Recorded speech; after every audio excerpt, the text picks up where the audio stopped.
ഇന്ന് ഞാനിവിടെ വളരെ പെട്ടെന്ന് തന്നെ ഉണ്ടാക്കിയെടുക്കാൻ പറ്റുന്ന ഒരു പൊറോട്ടയാണ് ഉണ്ടാക്കാൻ പോകുന്നത്. അതിന് വേണ്ടിയിട്ട് ഞാനിവിടെ 3 കപ്പ് ഓൾ പർപ്പസ് ഫ്ലോറും 1/2 കപ്പ് റവയും 4 ടേബിൾ സ്പൂൺ പഞ്ചസാരയും ആവശ്യത്തിനുള്ള ഉപ്പും എടുത്തിട്ടുണ്ട്. കുഴച്ചെടുക്കാൻ ആവശ്യത്തിന് വാം വാട്ടറാണ് എടുത്തിരിക്കുന്നത്, അതായത് ചെറു ചൂടുവെള്ളം. പിന്നെ ഇതിലേക്ക് വേണ്ടിയിട്ട് 50 ഗ്രാം ബട്ടറും വേണം, 2 ടേബിൾ സ്പൂൺ നെയ്യും വേണം. ഈ ബട്ടറും നെയ്യും നമ്മൾ ഇത് കുഴച്ചെടുത്തതിന് ശേഷം മാത്രമേ ഉപയോഗിക്കത്തുള്ളൂ. ഇനി ഇതെങ്ങനെയാണ് കുഴച്ചെടുക്കുന്നതെന്ന് നോക്കാം. ഈ മാവ് കുഴച്ചെടുക്കാൻ സൗകര്യത്തിനുള്ള ഒരു വലിയൊരു പ്ലേറ്റ് എടുക്കാം. ഇതിലേക്ക് ഈ എടുത്തു വെച്ചിരിക്കുന്ന ഓൾ പർപ്പസ് ഫ്ലോർ ഇട്ട് കൊടുക്കാം. ഇതോടൊപ്പം തന്നെ റവയും പഞ്ചസാരയും ആവശ്യത്തിനുള്ള ഉപ്പും ഇട്ട് ഇതൊന്ന് നന്നായിട്ട് മിക്സ് ചെയ്തെടുക്കാം. ഇതിവിടെ നന്നായിട്ട് മിക്സായി വന്നിട്ടുണ്ട്. ഇനി ഇതിലേക്ക് ഈ എടുത്തു വെച്ചിരിക്കുന്ന ചെറു ചൂടുവെള്ളം കുറേശ്ശെ ഒഴിച്ചു വേണം ഇത് കുഴച്ചെടുക്കേണ്ടത്. ഒരുപാട് ലൂസാവുകയും ചെയ്യരുത്, ഒരുപാട് കട്ടിയും ആവരുത്. ഒരു മീഡിയം പരുവത്തിൽ വേണം നമ്മളിത് കുഴച്ചെടുക്കേണ്ടത്. അത് കുറേശ്ശെ വെള്ളം ഒഴിച്ചിട്ട് വേണം ഇത് കുഴച്ചെടുക്കേണ്ടത്.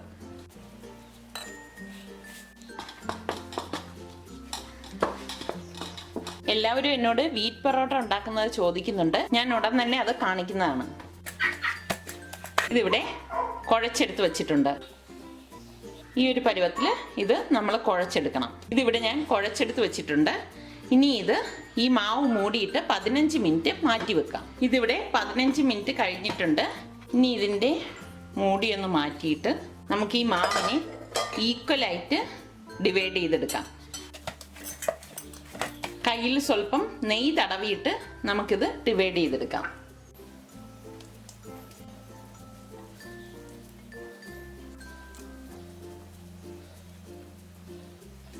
ഇതിവിടെ ഞാൻ 5 ആയിട്ട് ഡിവൈഡ് ചെയ്തെടുത്തിട്ടുണ്ട്. ഇനി നമുക്കിത് പരത്തി ഉണ്ടാക്കുന്നത് എങ്ങനെയാണെന്ന് നോക്കാം. ഇനി ഈ നെയ്യിലേക്ക് ഈ എടുത്തു വെച്ചിരിക്കുന്ന ബട്ടർ ഇട്ടിട്ട് നന്നായിട്ട് മിക്സ് ചെയ്ത് യോജിപ്പിക്കാം. രണ്ടും കൂട്ടിയിട്ട് നല്ലതുപോലെ മിക്സ് ചെയ്ത് യോജിപ്പിക്കണം. ഇനി ഈ മാവ് നമ്മൾ പരത്തിയിട്ട് ആ മാവിലേക്ക് ഇതാണ് നമ്മൾ ബ്രഷ് ചെയ്ത് കൊടുക്കുന്നത്. ഇനി ഇത് മാറ്റി വെക്കാം. ടേബിൾ കൗണ്ടർ നന്നായിട്ട് തുടച്ചിട്ട് കുറച്ച് ഓൾ പർപ്പസ് ഫ്ലോർ ഒന്ന് സ്പ്രെഡ് ചെയ്ത് കൊടുക്കാം. ഇനി ഉരുട്ടി വെച്ചിരിക്കുന്ന മാവ് ഈ ടേബിൾ കൗണ്ടറിലേക്ക് ഇട്ടിട്ട് നല്ലതുപോലെ ഇത് വളരെ കനം കുറച്ച് പരത്തി കൊടുക്കാം.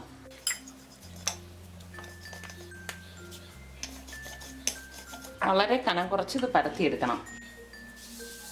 ഇടയ്ക്കിടയ്ക്ക് ഈ മാവൊന്ന് സ്പ്രെഡ് ചെയ്ത് കൊടുക്കണം.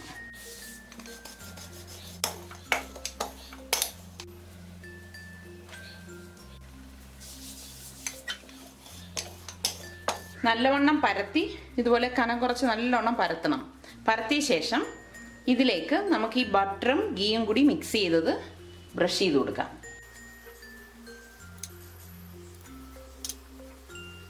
ഇനി ഇത് നമ്മൾ വളരെ കനം കുറച്ച് കട്ട് ചെയ്ത് എടുക്കണം. വളരെ കനം കുറച്ച് വേണം ഇത് കട്ട് ചെയ്ത് എടുക്കേണ്ടത്.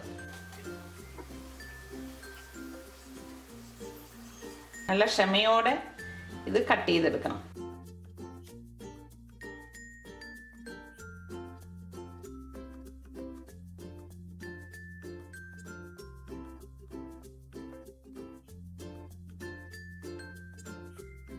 ഇങ്ങനെ കട്ട് ചെയ്ത ശേഷം ഇത് പതുക്കെ ഇങ്ങനെ ഫോൾഡ് ചെയ്ത് 2 സൈഡും ഒരു വശത്തേക്ക് കൊണ്ടുവരണം. വിട്ടുപോകാതെ തന്നെ ഇത് നീക്കി കൊടുക്കണം.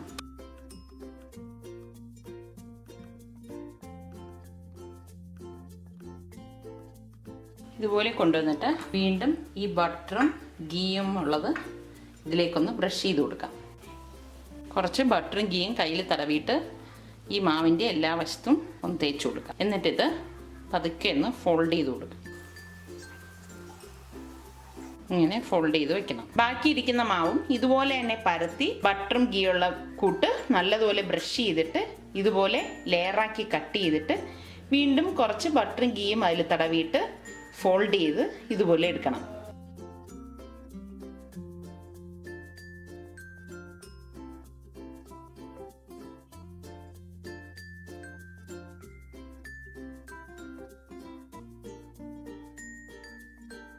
ഇതിവിടെ എല്ലാം ഞാൻ ചുറ്റിച്ചെടുത്ത് വെച്ചിട്ടുണ്ട്. ഇനി ഇത് പരത്തി ചുട്ടെടുക്കുന്നത് എങ്ങനെയാണെന്ന് നോക്കാം. ഒരു പ്ലേറ്റ് എടുത്തിട്ട് ഈ ചുറ്റിച്ച് വെച്ചിരിക്കുന്ന ഒരു പീസ് ഇതിലേക്ക് വെച്ചിട്ട് കൈ കൊണ്ട് നന്നായിട്ടൊന്ന് പരത്തി കൊടുക്കാം. കൈ കൊണ്ട് തന്നെ ഇത് നമ്മൾ പരത്തണം. കനമില്ലാതെ ഒന്ന് പരത്തിയെടുക്കാം.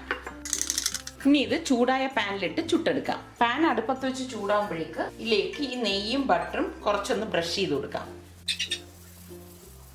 ഇനി പരത്തി വെച്ചിരിക്കുന്ന മാവ് ഇതിലിട്ട് വേവിച്ചെടുക്കാം. തീ കുറച്ചിട്ടിട്ട് വേണം ഇത് നമ്മൾ വേവിച്ചെടുക്കേണ്ടത്. ഒരു സൈഡ് ചെറുതായിട്ട് വെന്ത് വരുമ്പോഴേക്ക് ഇതൊന്ന് മറിച്ചിട്ട് കൊടുക്കണം. ഇങ്ങനെ തിരിച്ച് മറിച്ചു ഇട്ട് വേണം ഇത് വേവിച്ചെടുക്കേണ്ടത്. വീണ്ടും ഇതൊന്ന് മറിച്ചിട്ട് കൊടുക്കാം.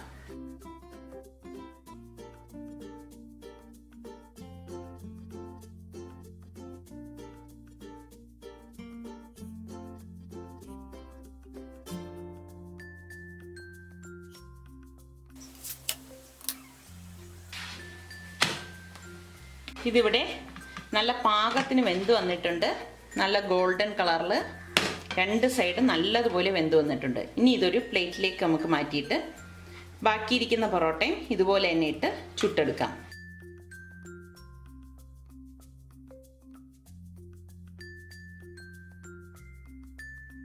പൊറോട്ട ഇവിടെ തയ്യാറായിട്ടുണ്ട്.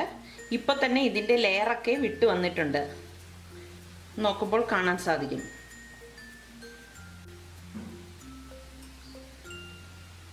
ഇനി നമ്മൾ കൈ കൊണ്ടൊന്ന് അടിക്കുമ്പോഴേക്ക് ഈ ലെയറെല്ലാം വിട്ട് വന്നോളും. ഇവിടെ റെഡി ആയിട്ടുണ്ട്. ഇനി നമുക്കിത് പ്ലേറ്റിലേക്ക് മാറ്റാം.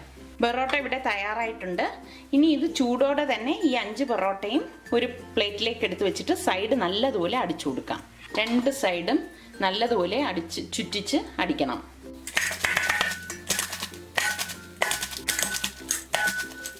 പൊറോട്ടയുടെ ലെയർ നല്ലതുപോലെ ഇളകി കിട്ടാനാണ് നമ്മൾ അങ്ങനെ അടിച്ചെടുക്കുന്നത്.